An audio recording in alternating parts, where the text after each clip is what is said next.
Hello, this is Neil from iPaintGirls.com, and at the next stage is, I actually have filled her in, with all black as we did last time.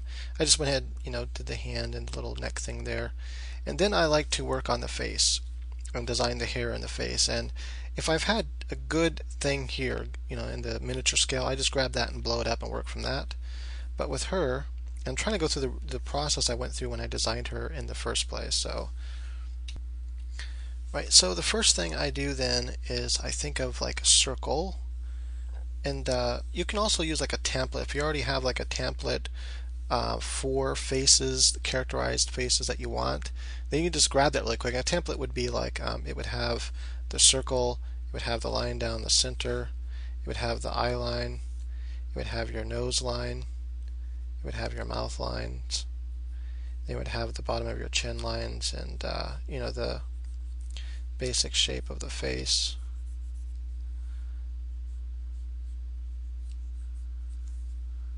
That you're going to be using for that character. And then,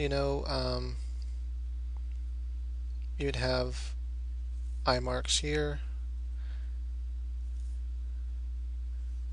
just where you kind of know where you're going to be going with everything.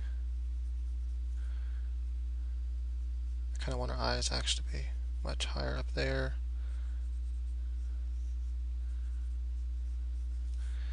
And then, kind of place eyebrows and stuff. So you might have templates like this for different kind of faces. She has a really scrunched up face, but I think it's cute. And so I'm trying to go through the original process I went through when designing her. I knew that she was going to have this kind of stylized, scrunched up face, but I didn't use a template for her. I just kind of did what I'm doing right now. Right, then I kind of clean it up and get something like so. And so this is the process I went through to, like I said, to design this character.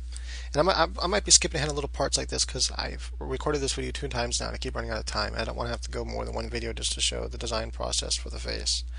I think about several things as I'm designing the face and the hair. I think about the character, what I want her to look like. So I kind of want her to look vulnerable, and so I kind of emphasize that by giving her sort of puppy dog eyes. And how I do that is usually by doing this little lip like this, and then coming over like that, and it kind of adds that puppy dog eye look. Except I'm not going to go over too much there. I might not even go over it all, but that shape right there is the shape I want for that cute puppy dog look. Now I'm giving her big open eyes. Notice, eyes aren't usually this big. Eyes would usually be way down here and small. And then by leaving, and even when you do small eyes, when you do girls' eyes, it's typically good to leave a little white space in here. And that it'll still register as a full eye once you color it and put in the light color. It won't be white, but you put in the lighter colors for the eyes. So yeah. She has a lot of makeup on, and I have to think about all this stuff. Does she even wear makeup? And the thing is, even though she's from Herrick Nation, which they all try to look like men until they turn into men, they that probably sounded weird, but that's how the world works. Anyway, so she's a slave baby machine, and so they do let them look like women, and so they allow them to wear some makeup. So I decided, yeah, that makes sense, They would want their baby machines to look like women.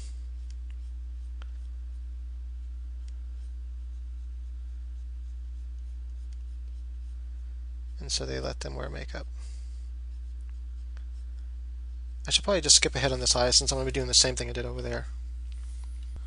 Right, so remember at this stage here, I'm just thinking about what I want them to look like. And here's a trick to do the eye, is when you draw the eye, draw a full circle, so that some of that circle, if it does go outside of the eye, it does go outside of the eye.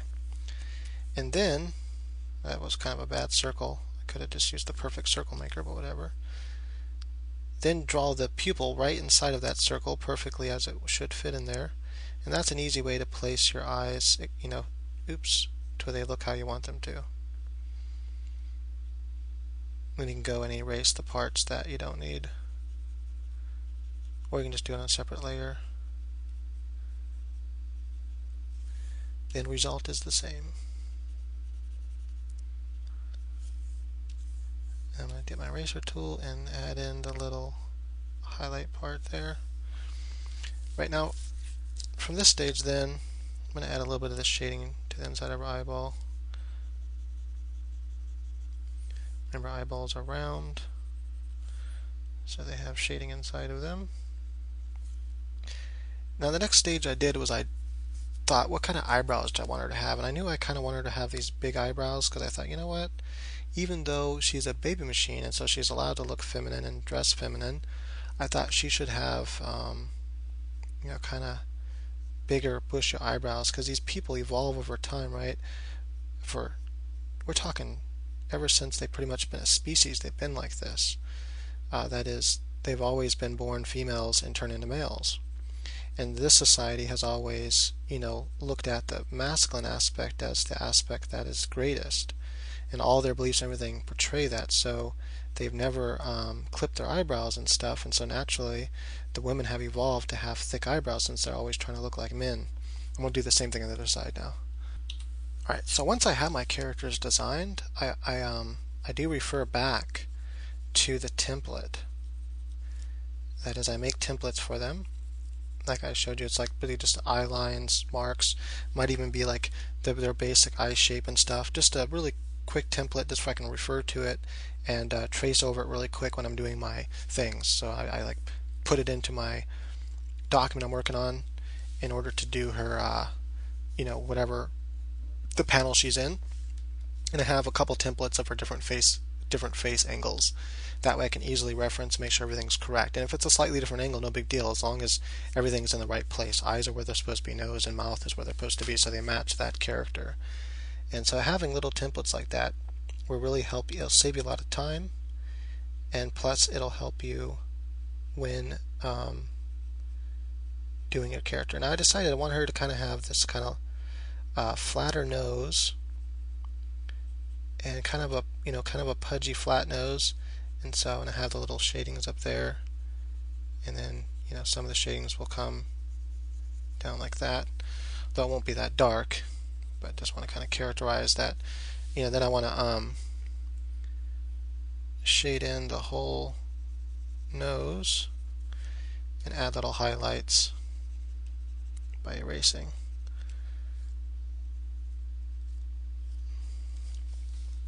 So I kind of want her to have that sort of, pudgy nose look, just because I think it's cute and if it matches her personality. Right, so like I said, I would be skipping ahead on some parts here and there, just like I said, to save time. Now once I had, this is, I think this is the way I did it. Sometimes I do the lips first, it just depends on the character, but I knew I kind of wanted to have this kind of wider, pudgier, cute nose, big eyes, more manly eyebrows, since they don't clip their eyebrows and stuff. And then I decided, well, what am I going to do for her lips? And if I remember correctly what I did is I went and I looked at Jessica Alba's lips, and I kind of liked it, and so I had, the heart-shaped lips like she has on the top and everything. And I had that in there, and then I know her lips kind of come down like this. And so I had that kind of shape for her lips. And then I was like, I don't want that, so I kind of changed it. I did kind of keep this bottom lip the way I had it, which was like this. Didn't always connect all the way to the top. I even kept a lot of the bottom lip the same. So I went with that there, kind of came up like this, which is kind of like Michelle Pfeiffer's lips. I don't know, I just refer to all my lips from girls, the lips I like. I'm a lip man, I really love lips. Lips are one of the first things that attract me to a woman.